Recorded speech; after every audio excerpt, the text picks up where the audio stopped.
For my professional development video, I will be doing a training on Popplet.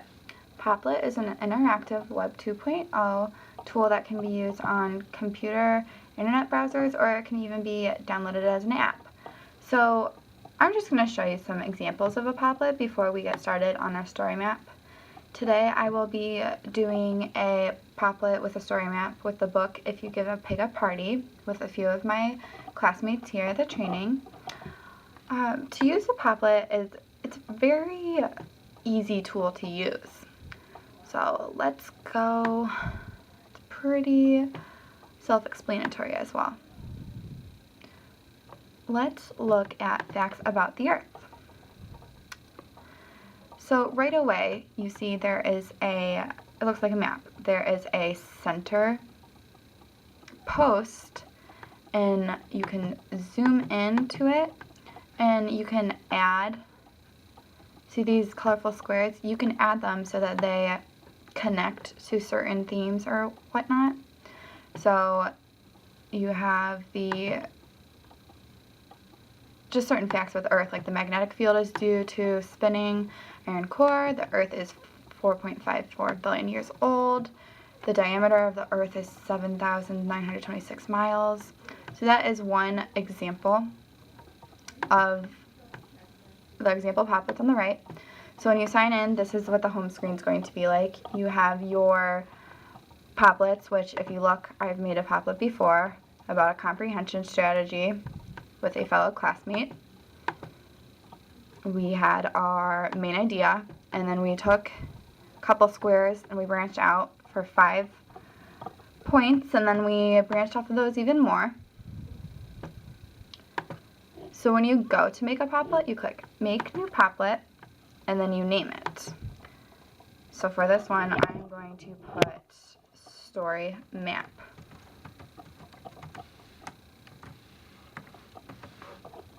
And then I'm going to pick a color for the theme and make it so.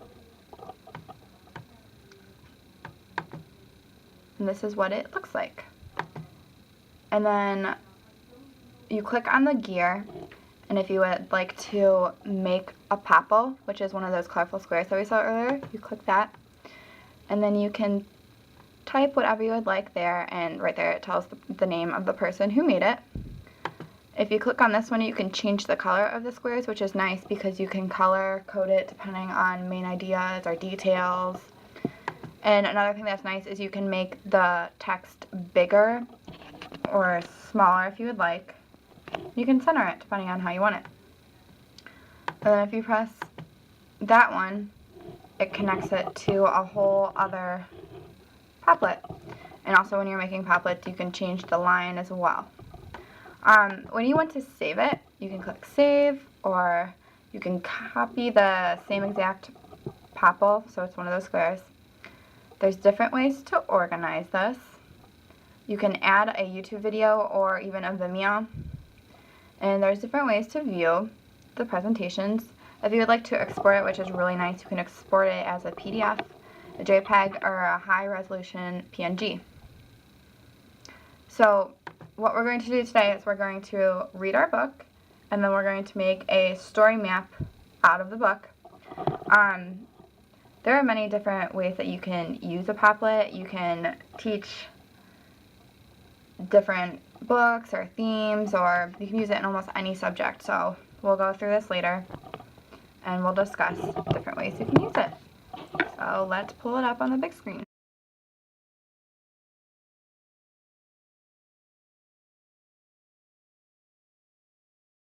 Alright, so the book that we're going to do a Popplet on is If You Give a Pig a Party by Laura Numeroff. Raise your hand if you have read one of her books before. Cool. I should have said, say I, so they can hear you. I. Okay, so if you give a pig a party, she's going to ask you for some balloons. When you give her the balloons, she'll want to decorate the house. When she's finished, she'll put on her favorite dress. Then she'll call all of her friends to invite them to the party. Her friends won't be home, so you'll go with her to look for them. On the way, she'll see a street fair. She'll want you to take her on the bumper cars.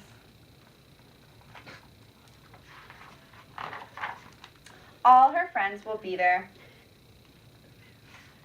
See some familiar faces? Cute. Then you'll have to take her on all the rides.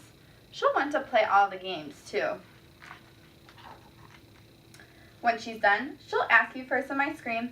When she's finished eating the ice cream, she'll need to change her clothes. You'll have to take her home. She'll ask her friends to come along. On the way, she'll start a game of hide and seek.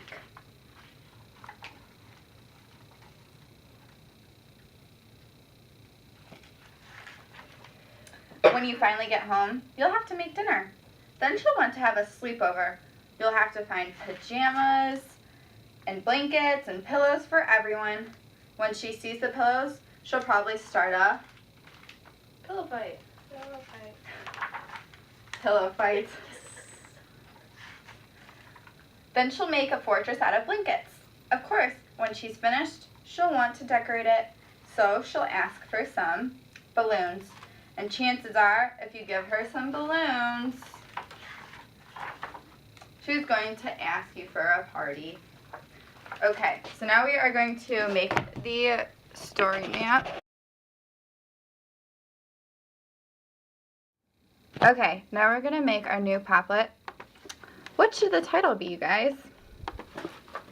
If you give a pig a party. If you give a pig a party story map. What color should we pick? Purple. Well, there's no purple, so we're going to pick pink. Okay. So what do you think what should we have in the middle?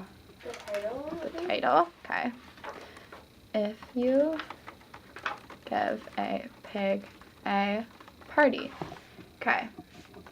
Next one, I'm going to drag it to make a new Popplet. Maybe like the main idea. Main idea. What is something we could add? And let's change this so it's smaller. So you mean to be the main idea? Yes. So what is the main idea? Oops.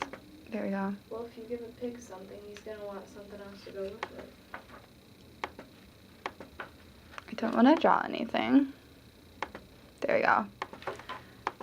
So, if you, what was Or that? if the little girl gives the pig something, he's going to want something else, or it's going to remind him of something else? The pig wants a party. What about some characters? The pig. And these could be characters that we saw in this illustration. So we have the pig. Good job, Alyssa. The little girl. Make this pretty sometime else. Little girl. And then they had the pig's friends that are from the other books. Yes. One thing that's also nice about this, you guys, is if you can drag this so you can make it like a fun shape or just take it away from other stuff. So what were some of the characters that you saw in the story from the other stories? Like the moose. The moose. The cat and the dog. There's a frog and a rabbit.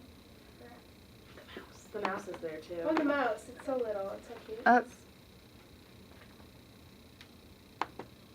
Okay. Well, due to our wonderful technician, Caitlin, she managed to bring this back up. So another character that we saw was the dog, you said? Mm-hmm. The dog. And then we'll add one more, which was our lovely friend, the mouse. Mouse, because it's so cute. It's the original. Yeah. And the original, but also Okay, let's add another section of events. So what could we add here? Events from the story. Feel free to look at the book if you need to refresh your memory. Pig got ice cream. Peg, type, peg, got ice cream. There's a pillow fight. Good job, Alyssa.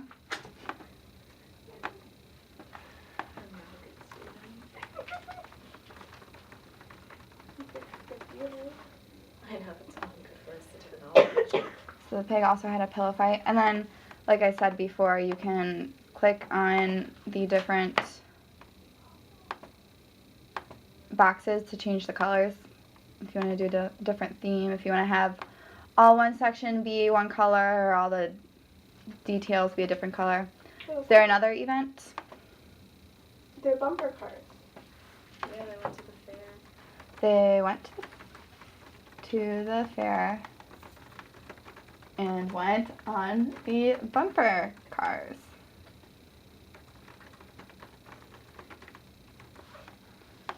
Anything else that we can add to this? What do you think your kids would say? They had a party again.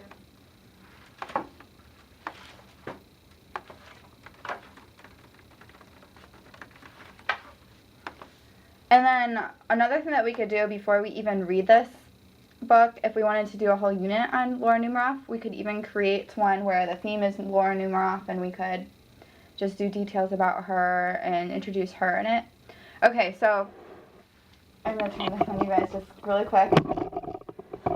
Caitlin, can you tell me how you would use a Popplet in your classroom? I could use the Popplet kind of in a similar way with this book, but instead of doing like the main character, main events, problem solution like the plot, you could use it for sequencing events. So this book is really good for a sequence of events, and it's a circle story, so all the events kind of lead back to the beginning. So you could make Popplets and have the students give you the events in detail using the book. Cool. So that would be a good way to use it. Alyssa, do you have an idea too? I think a way you could use it, even like in another subject, is maybe you could use it in history, and you could use it for a timeline. Since you can move the things around, you'd be able to have like a year, and you could even make more than one event going off the same year, like up in the different directions. So I think kids might think that was fun. Okay, that's a good idea. All right, well, thank you so much for your time in this little introduction and instruction module thing. All right, okay, bye.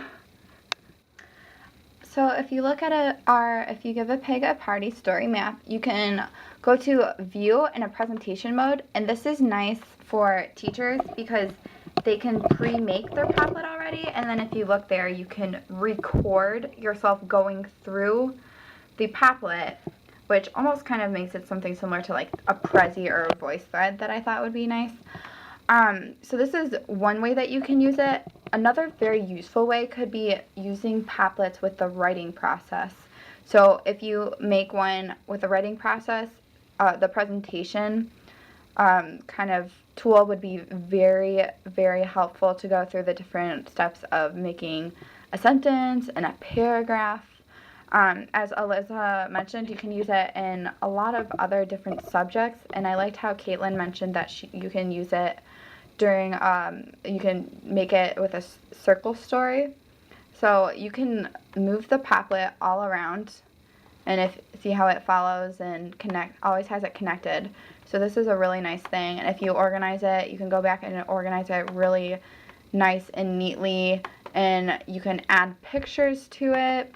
So as you have seen throughout this whole presentation, Popplets are a very nice and helpful tool for not only reading and writing, as I mentioned just a little bit ago, but other subjects as well.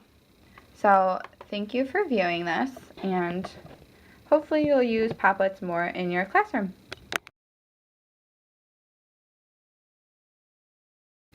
There were a few different pros and cons with using the Popplet. I have used Popplet before for previous assignments, and a lot of times on Mac computers, I've noticed that Popplet always kicks me off and I cannot stay on the website for a long time. Another kind of negative aspect is just, it's kind of a process. You have to get used to it, and you just kind of have to click around buttons and figure out how it works. The first time I used it, it took kind of a while, and I was also using my Mac, so it kept on kicking me off. And I know it's not just me who have had these issues. I know a few classmates who work on this with their students. They have to use a certain browser, so that's one thing that you need to keep in mind. But there are a lot of positives with the Popplet. It's very good for organizing. I know if you look on blogs or other websites, a lot of people use this to organize notes. It was even suggested that you can use it to organize homework assignments, or just not even for like educational purposes. You can just organize whatever you would like on it and kind of make it into a map. Another positive about this is that you can make it creative. You can make it very colorful. You can add videos to it before. If you go and look back on the Dicing Up Comprehension one that Alyssa and I worked on earlier this semester, we added a video because we made a Popplet about comprehension strategy. So we added a video of students using this particular video or comprehension strategy, and we added other pictures, and we drew these numbers for the different steps that we wanted the Popplet to be viewed in. So you can make a Popplet however you would like it. If we go back to the example Popplets again, we looked at the facts about Earth. They have a history one on Napoleon. So here's another example of looking at using Popplets with different subjects. This one's a little bit more advanced than elementary, which is what mine was kind of aimed towards with my classmates. They're also early elementary teachers. So this one is talking about Napoleon, so it gives some background information, and then this also adds a lot of pictures. So this is something different to look at instead of PowerPoints, and students might get tired of the same media. But they can also, you can use this with group projects. Students can use it as groups during the classroom, or they can even make it at home. I know Popplets have apps that you can use, which I think I tried one time on my cell phone when it wasn't working on my Mac, I meant. So those are some positives and negatives of the Popplet, and I'm sure there are many more, but this is what I have experienced in the couple months that I have been using Popplet.